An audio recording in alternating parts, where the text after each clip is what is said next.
हे दोस्तों, आज मैं आपको बताऊंगा एक की रीजन क्यों कुछ ही लोग बहुत अमीर बन पाते हैं और क्यों ज्यादातर लोग गरीब या फिर मिडिल क्लास रह जाते हैं। रॉबर्ट नाम का एक लड़का था जिसके दो बाप थे। अब आप कुछ गलत मत समझिए, पहला उसका खुद का था पर दूसरा उसके दोस्त का बाप था जिसे वो अपना मुंह बोला बाप मानता था। पहले वाले ने पीएचडी की थी पर दूसरे ने कभी 8th भी पास नहीं की थी। दोनों बहुत ही स्मार्ट और हार्डवर्किंग थे पर दोनों की सोच बहुत ही अलग थी और दोनों रॉबर्ट को अलग अलग बातें सिखाते थे। पहला बाप बोलता था कि पैसा सारे फसाद की जड़ है, पर दूसरा बोलता था कि पैसा ना होना सारे फसाद की जड़ है।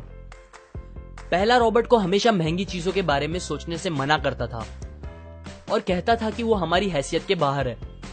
दूसरा उसे कहता था कि वो सोचे और अलग अलग रास्ते ढूंढे जिससे वो सारी महंगी चीजें खरीद सके। ये करने से उसका दिमाग तेज होगा और नए आइडियाज भी मिलेंगे।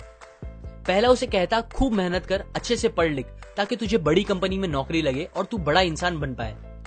दूसरा कहता था तू खूब पढ़ मेहनत कर पर खुद की कंपनी खोल ताकि तू खूब सारी नौकरियां लोगों को दे पाए।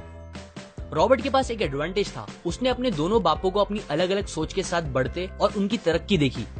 उसने अपना दिमाग लगाया और अपने दूसरे बाप की बातें मानी और फॉलो की, जो कि बाद में मायामी फ्लोरिडा का सबसे अमीर इंसान बना और उसकी सिखाई बातों से उसने खुद करोड़ों कमाए, जबकि उसका पहला बाप जिंदगी भर गरीब रह गया। सबसे इंपॉर्टेंट बातों में से एक बात जो रॉबर्ट ने अपने अमीर बाप से सीखी वो थी फाइनेंशियल लिटरेसी, जिसका मतलब है एसेट्स और लायबिलिटीज के बीच का डिफरेंस जानना। अब आप गौर से सुनिए, ये नॉर्मल कॉमर्स में सिखाए गए मीनिंग से थोड़ा अलग है। रॉबर्ट ने काफी इजी शब्दों में उसका मीनिंग बताया है, जो कि कुछ ऐसा है। एसेट्स कोई भी वो चीज होती है जो आपको पैसे बना के दे या फिर आपके जेब में पैसे डाले, और लायबिलिटीज वो चीजें होती है जो आपके जेब से पैसे ले ले या आपके पैसे खत्म करे। अमीर लोग इसीलिए अमीर होते हैं बिकॉज वो अपने एसेट्स बनाते हैं, जबकि मिडिल क्लास लोग बस लायबिलिटीज पे खर्च करते हैं। मिसाल के तौर पर रमेश और सुरेश नाम के दो दोस्त थे। दोनों सेम पोजीशन और सेम सैलरी पे काम करते थे। जब भी उन्हें सैलरी मिलती, रमेश अपनी सैलरी से नए कपड़े, नए गैजेट्स, नया फोन, बाइक या कार ऐसी चीजें खरीदता था जो उसे अमीर जैसा फील कराती थी। पर वो ये नहीं समझता था कि ये सारी चीजें लायबिलिटीज है जो उसके पैसे उससे ले रही है, ना कि बस जब वो उन्हें खरीदता है तब, बल्कि आगे भी मेंटेनेंस वगैरह के लिए, जिसकी वैल्यू वक्त के साथ कम हो जाएगी और ना ही वो उससे आगे कुछ पैसों का प्रॉफिट देगी। बट सुरेश ऐसा नहीं था। वो ये सारी चीजें नहीं खरीदता था जब तक कि उसके लिए बहुत जरूरी ना हो वो चीज खरीदना।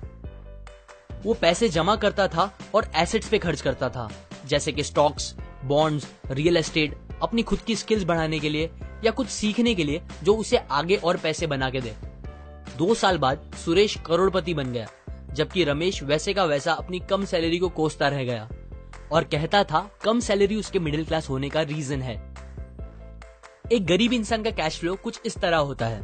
उसे पैसे मिलते हैं और फिर वो पैसे उसकी जरूरी खर्चों में खत्म हो जाते हैं। एक मिडिल क्लास का कैश फ्लो थोड़ा सा अलग होता है। उसे पैसे मिलते हैं, वो पैसे जरूरी खर्चों और लायबिलिटीज में खत्म कर देता है। इसीलिए मिडिल क्लास और गरीब में ज्यादा फर्क नहीं है। मोस्टली मिडिल क्लास लोगों को लगता है उनका घर उनका एसेट है, पर ऐसा नहीं है। आपका घर आपको पैसे बना के नहीं देता अनलेस आप उसको भाड़े पे दो, जबकि अमीर लोगों का कैश फ्लो ऐसा होता है। उन्हें पैसे मिलते हैं, वो उस पैसों से अपने एसेट्स बनाते हैं पहले और फिर उससे बने पैसों से खर्चा करते हैं। इसीलिए वो अमीर होते जाते हैं क्योंकि उनके इनकम के सोर्स बढ़ते जाते हैं। अगर आपको अमीर बनना है तो ये बात याद रखें अच्छे से। इस बात से फर्क नहीं पड़ता कि आप कितना कमा रहे हैं, बल्कि आप उन पैसों को कैसे और कहां खर्च कर रहे हैं, ये इंपॉर्टेंट है। आपको कंज्यूमर की सोच से बाहर आकर इन्वेस्टर की सोच अपनानी पड़ेगी। लोग कंप्लेन करते हैं उनकी खराब कंडीशन का रीजन उनकी कम सैलरी है और सैलरी बढ़ेगी तो वो आराम से रहेंगे, पर प्रॉब्लम ये है कि इनकम बढ़ने के बाद लोगों के खर्चे ज्यादा बढ़ जाते हैं, क्योंकि ज्यादा पैसे ज्यादा अच्छी चीजें खरीदने पे मजबूर करता है, जैसे कि एक बेहतर फोन, कार, घर, जो कि सब फिर से बस लायबिलिटीज है जो आपको कभी अमीर बनने नहीं देगी। ये बातें मैंने रॉबर्ट कियोसाकी की बुक रिच डैड